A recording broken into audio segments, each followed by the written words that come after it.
नमस्कार, आप सबका बहुत बहुत स्वागत है मेरे चैनल नवनीत टॉक्स में। बच्चों, बड़े भाई साहब पाठ का पहला भाग हमने पिछले वीडियो में देखा था।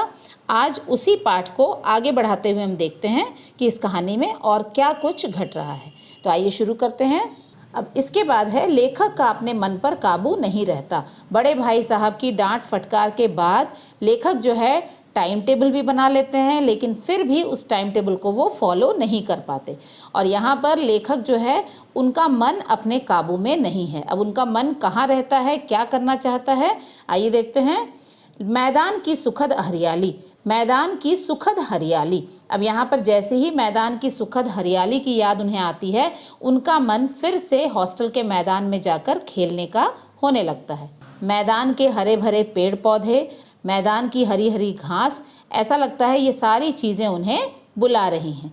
ठंडी हवा के झोंके, अब यहाँ पर मैदान में जो ठंडी हवा बह रही है वो भी ऐसा लग रहा है जैसे लेखक को बुला रही है। फुटबॉल की उछल कूद, कबड्डी के दांव पेच, वॉलीबॉल की तेजी व फुर्ती। अब वहाँ पर मैदान में बच्चे फुटबॉल खेल रहे हैं, कुछ बच्चे कबड्डी खेल रहे हैं, कुछ बच्चे वॉलीबॉल खेल रहे हैं। बच्चों को इस तरह से उछलते कूदते खेलते देख करके उनका मन भी होने लगता है कि वो भी अपने कमरे से निकलें और मैदान में जाकर के खेलने लगें। यह सब लेखक को फिर से मैदान की ओर जाने पर मजबूर कर देती है। और यहाँ पर मैदान की हरियाली, ठंडी हवा के झोंके, यहाँ मैदान में बच्चों की ये जो खेल कूद है, ये सारी चीज़ें ऐसा लगता है लेखक को फिर से मजबूर कर रही हैं कि वो फिर से हॉस्टल से निकल करके मैदान में जाकर खेलने लगें। मैदान पहुँचते ही लेखक सब भूल जाते और लेखक जो हैं वो भी अपने मन पर काबू नहीं कर पाते और मैदान में खेलने पहुंच जाते हैं। मैदान में पहुंचते ही लेखक हर चीज़ भूल जाते हैं। क्या क्या भूल जाते हैं? बड़े भाई साहब की डांट, अभी कुछ देर पहले जो बड़े भाई साहब ने डांटा था वो भूल जाते हैं। बड़े भाई की सलाह, जो बड़े भाई साहब पढ़ने लिखने की सलाह दे रहे हैं वो भी वो भूल जाते हैं। पढ़ाई की पुस्तकें, उनके जो पढ़ाई लिखाई की पुस्तकें हैं उन्हें भी वो याद नहीं करना चाहते। पढ़ाई करने की प्रतिज्ञा, अब यहाँ पर बड़े भाई की डांट के बाद जो छोटे भाई ने प्रतिज्ञा की थी, कसम खाई थी कि अब वो बहुत मेहनत से पढ़ेंगे, वो सारी प्रतिज्ञा भी वो भूल जाते हैं। पढ़ाई के लिए बनाया गया टाइम टेबल, और फाइनली जो उन्होंने टाइम टेबल बनाया था कि सुबह 6 बजे से 11 बजे तक वो सिर्फ पढ़ाई करेंगे, ये सारी चीज़ें वो भूल जाते हैं और उनका पूरा मन खेलने कूदने में लग जाता है। आइए आगे देखते हैं। अब यहाँ पर जो लेखक हैं उनकी लापरवाही का क्या परिणाम होता है। अब यहाँ पर उन्होंने लापरवाही क्या की है, पढ़ाई लिखाई करने की बजाय वो फिर से मैदान में खेलने चले गए हैं। तो उसका क्या रिजल्ट होता है, क्या परिणाम आता है? बड़े भाई को फिर से डांटने का मौका मिल जाता है। बड़े भाई साहब उसे फिर से जब खेलते हुए देखते हैं और वो बिल्कुल दबे पाँव कमरे में घुसते हैं तो फिर से बड़े भाई साहब उन्हें डांटने लगते हैं। भाई के डर से लेखक उनसे दूर रहने की कोशिश करते हैं। छोटे भाई या लेखक जो हैं वो अपने बड़े भाई से इतना डरते हैं कि उनका सामना भी वो नहीं करना चाहते, हमेशा वो अपने भाई से दूर रहना चाहते हैं। खेल कर आने पर धीरे से कमरे में प्रवेश करते हैं। जब लेखक का खेलना कूदना खत्म हो जाता है तो वो जब कमरे में आते हैं तो बहुत ही दबे पांव धीरे धीरे वो कमरे में प्रवेश करते हैं ताकि बड़े भाई को पता ही न चले कि वो कमरे में आ चुके हैं।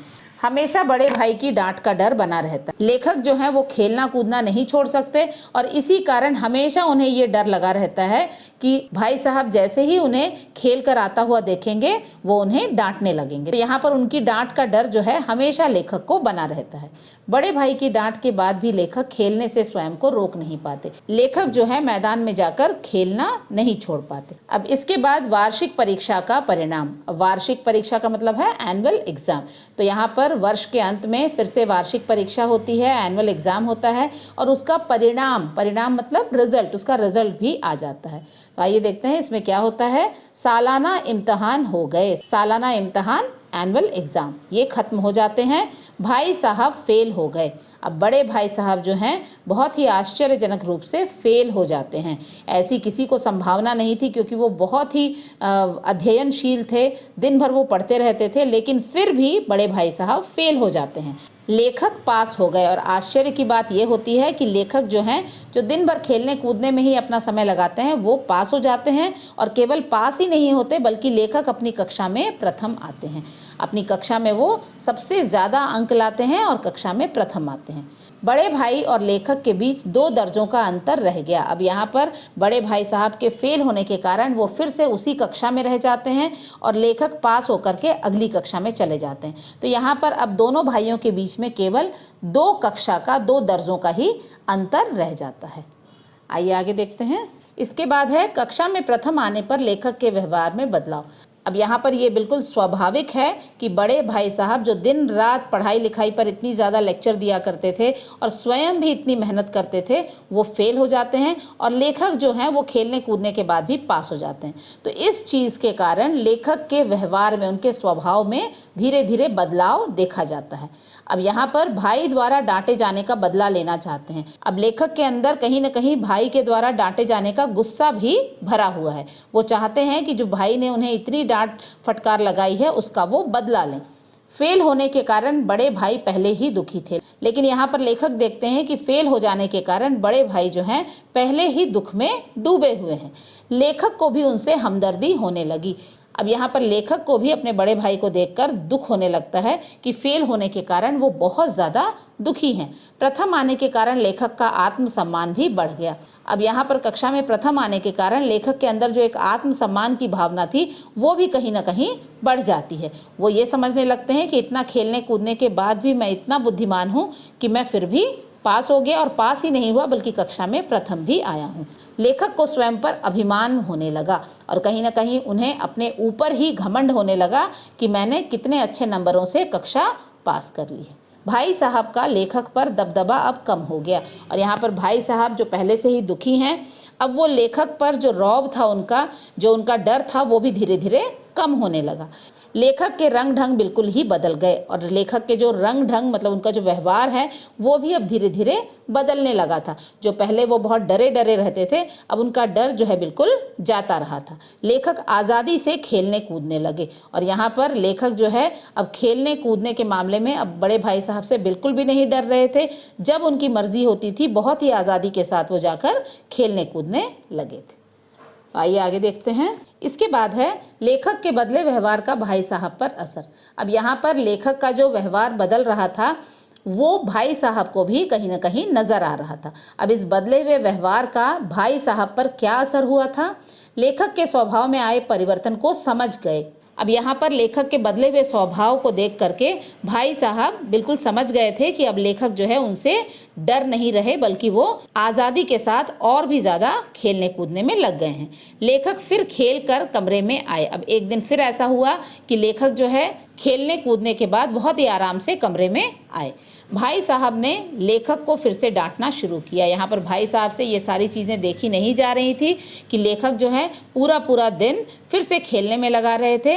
इस चीज़ को देख करके भाई साहब ने लेखक को खेलने के लिए डांटना शुरू कर दिया। भाई साहब द्वारा दिए गए उदाहरण। अब यहाँ पर भाई साहब जो हैं जब लेखक को उन्होंने डांटना शुरू कर दिया तो डांटते डांटते उन्होंने बहुत सारे उन्हें उदाहरण भी दिए। अब यहाँ पर ये उदाहरण किस सिलसिले में दिए, आइए देख लेते हैं। बड़े बड़े लोगों का घमंड भी खत्म हो जाता है।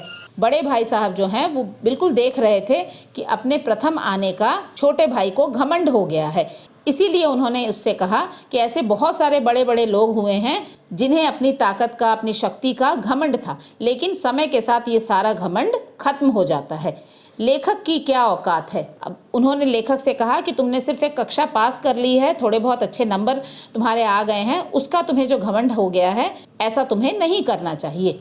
अब यहाँ पर उदाहरण देते हुए उन्होंने सबसे पहला उदाहरण किसका दिया? पहला उदाहरण रावण का दिया। उन्होंने सबसे पहला उदाहरण रावण का दिया। रावण के बारे में उन्होंने क्या कहा? रावण जैसे चक्रवर्ती राजा का घमंड भी चूर हो गया था।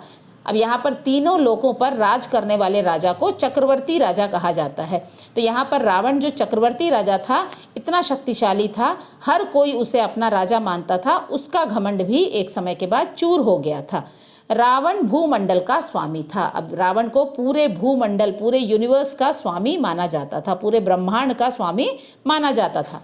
लेकिन उसका अंत कैसे हुआ? घमंड के कारण उसका अंत हुआ। एक सिर्फ घमंड करने के कारण, अपने आप को बहुत शक्तिशाली मानने और उस पर जो उसे घमंड था उसके कारण ही उसका अंत हो गया था। अभिमान करने वाला कहीं का नहीं रहता। जो अपने ऊपर अभिमान करता है उसका अंत निश्चित होता है, वो कहीं का नहीं रहता। तो यहाँ पर सबसे पहला उदाहरण भाई साहब ने रावण का दिया। आइए देखते हैं और कौन कौन से उदाहरण उन्होंने छोटे भाई को दिए हैं। अब इसके साथ ही दूसरा उदाहरण शैतान का दिया गया। अब यहाँ पर एक शैतान था जिसका उदाहरण बड़े भाई साहब छोटे भाई को समझाने के लिए दे रहे हैं। शैतान को भी स्वयं की भक्ति पर घमंड था। अब शैतान जो था उसे अपनी भक्ति पर बहुत घमंड था कि मेरे जैसा भक्त जो है वो पूरे ब्रह्मांड में कहीं नहीं है। स्वयं को ईश्वर का सबसे बड़ा भक्त समझने लगा। वो शैतान यही समझता था कि ईश्वर की जैसी भक्ति मैं कर रहा हूँ वैसी भक्ति कोई भी नहीं कर सकता। लेकिन अपनी इस भक्ति पर घमंड करने का क्या परिणाम निकला? अंत में उसे स्वर्ग से नरक में धकेल दिया गया। शैतान को यही लग रहा था कि मैं ईश्वर का इतना बड़ा भक्त हूँ तो मुझे स्वर्ग में आसानी से जगह मिल जाएगी, लेकिन उसे स्वर्ग से धकेल करके नरक में भेज दिया गया और इस तरह से उसका अंत हो गया। तो ये दूसरा उदाहरण था। आइए देखते हैं तीसरा उदाहरण बड़े भाई साहब किसका दे रहे हैं। तीसरा उदाहरण शाहे रूम का दिया गया। शाहे रूम कौन थे? रोम का एक शक्तिशाली राजा था। शाहे रूम रोम के एक शक्तिशाली राजा थे। उसे अपनी ताकत का घमंड हो गया था। शाहे रूम को अपनी शक्ति का, अपनी ताकत का घमंड था। उसका अंत भीख मांग मांग कर हुआ। लेकिन शाहे रूम जो इतने शक्तिशाली राजा हुआ करते थे उनका अंत भी हो गया, उनका राजपाट सब कुछ खत्म हो गया और अंत में उन्हें भीख मांग मांग कर अपना जीवन चलाना पड़ा और इस तरह से उनका अंत हुआ। अंत में बड़े भाई साहब कहते हैं इन सभी लोगों का अंत इसलिए हुआ क्योंकि इन्हें स्वयं पर घमंड था। और यहाँ पर इन तीनों ही लोगों का अंत केवल अपने आप पर घमंड करने के कारण ही हुआ। बड़े भाई साहब लेखक को यही समझाना चाह रहे हैं कि छोटी सी सफलता पर तुम्हें इतना ज़्यादा घमंड नहीं करना चाहिए। इसके बाद है उदाहरणों के माध्यम से लेखक को नसीहत। नसीहत मतलब एडवाइस। तीनों ही उदाहरणों के माध्यम से बड़े भाई साहब लेखक को फिर से कुछ सलाह दे रहे हैं, फिर से कुछ एडवाइस दे रहे हैं। शायद तुम किस्मत से अव्वल आ गए हो। अब उन्होंने कहा कि तुम्हारे कक्षा में प्रथम आने को मैं तुम्हारी अच्छी किस्मत ही मान रहा हूँ, क्योंकि तुमने पढ़ाई लिखाई तो बिल्कुल भी नहीं की थी, तुमने पढ़ने लिखने में कोई मेहनत नहीं की थी। हो सकता है तुम्हारी किस्मत वहाँ पर काम कर गई हो और इसीलिए तुम अव्वल आ गए हो। इसीलिए अव्वल आने पर घमंड नहीं करना चाहिए। अब यहाँ पर उन्होंने कहा कि इसीलिए तुम्हें प्रथम आने पर इतना ज़्यादा घमंड नहीं करना चाहिए। घमंड से आदमी का दिमाग खराब हो जाता है। जो ज़्यादा घमंड करता है एक समय के बाद उसका दिमाग खराब हो जाता है। स्वयं पर घमंड करने पर जीवन में आगे कुछ नहीं कर पाओगे। अब उन्होंने ये भी कहा कि छोटी छोटी सफलता पर अगर तुम इतना ज़्यादा घमंड करोगे तो आगे जीवन में तुम कुछ भी नहीं हासिल कर पाओगे। इसके साथ ही वो किस्मत के बारे में और कुछ कह रहे हैं। वो कहते हैं किस्मत भी एक बार साथ देती है, बार बार नहीं। यहाँ पर किस्मत जो है वो एक दो बार ही साथ देती है। जीवन भर तुम किस्मत के भरोसे आगे नहीं बढ़ सकते। सफल खिलाड़ी वही। अब यहाँ पर जो सफल खिलाड़ी होते हैं वो जीवन भर मेहनत करते हैं और तभी वो सफल होते हैं और बार बार जीतते भी हैं। किस्मत सिर्फ एक बार साथ देती है, बार बार नहीं। तो इस तरह से बड़े भाई साहब पाठ जो है ये उसका दूसरा भाग था। आगे इस कहानी में क्या होता है ये हम देखेंगे इसके तीसरे भाग में। तब तक के लिए अपना ध्यान रखें। धन्यवाद।